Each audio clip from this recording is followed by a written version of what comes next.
আসসালামু আলাইকুম। আচ্ছা, আজকে আমাদের হাতে যে লাইটটা দেখতে পাচ্ছেন আপনারা, তো এটা আসলে আমাদের কালেকশনের মধ্যে বেস্ট একটা লাইট। তো এটা যারা মেইনলি প্রোডাক্ট ফটোগ্রাফি করে বা ভিডিওগ্রাফি করে তাদের জন্য বেস্ট হবে, বেস্ট একটা আউটপুট দিবে। এটা আসলে মাল্টি ফাংশনাল একটা লাইট, অনেক কাজে ইউজ করা হয়, বাট আমি এই দুটা কেন মেনশন করলাম, কারণ এই দুটাতে আসলে মানুষ ডিসিশনে ইনডিসিশনে ভোগে যে আসলে কোন লাইটটা নিবে। তো তাদের আসলে ওই চিন্তাটা দূর করার জন্য আমি ডিরেক্টলি মেনশন করে দিলাম আর কি। আচ্ছা, এটা পেছনে দুইটা বাটন আছে, একটা ফ্রন্ট লাইটের জন্য, একটা ব্যাক লাইটের জন্য। তো ফ্রন্ট লাইটটা আমি যদি দেখাই, এটা তিনটা মোড আছে, আমি একটা একটা করে দেখাই। একটা হোয়াইট, পিওর হোয়াইট, একটা একটু ওয়ার্ম কালার, আর একটা একটু টিল টাইপ কালার।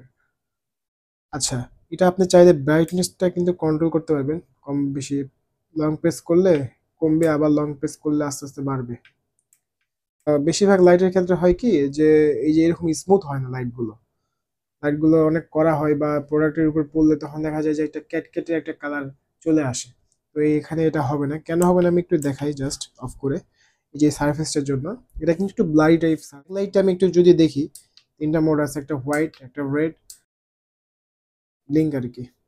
এখানে আপনি হচ্ছে চার্জটা দেখতে পারবেন, আপনার ইন্ডিকেটর আর কি, কত পার্সেন্ট চার্জ আছে। যেমন আমার এখানে 26% আছে এখন, এটা দেখতে পারবেন।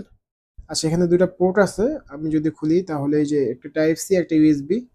তো এটা আসলে টাইপ সি দিয়ে আপনি লাইটে চার্জ করতে পারবেন, আর এই ইউএসবি দিয়ে আপনি এটা একটা ইমার্জেন্সি কেসে পাওয়ার ব্যাংক হিসেবে ইউজ করতে পারবেন।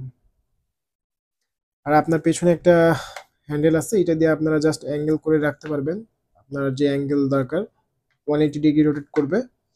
প্লাস এখানে একটা স্ক্রুর অপশন আছে, আপনি চাইলে এটা স্ট্যান্ডগুলো আছে এখানে লাগাই আপনার ভিডিওগ্রাফি বা যেটাই করেন করতে পারবেন, ফটোশুট যেটা। এখানে একটা স্ট্রং ম্যাগনেট দেওয়া আছে, একটা বলতে চারটা।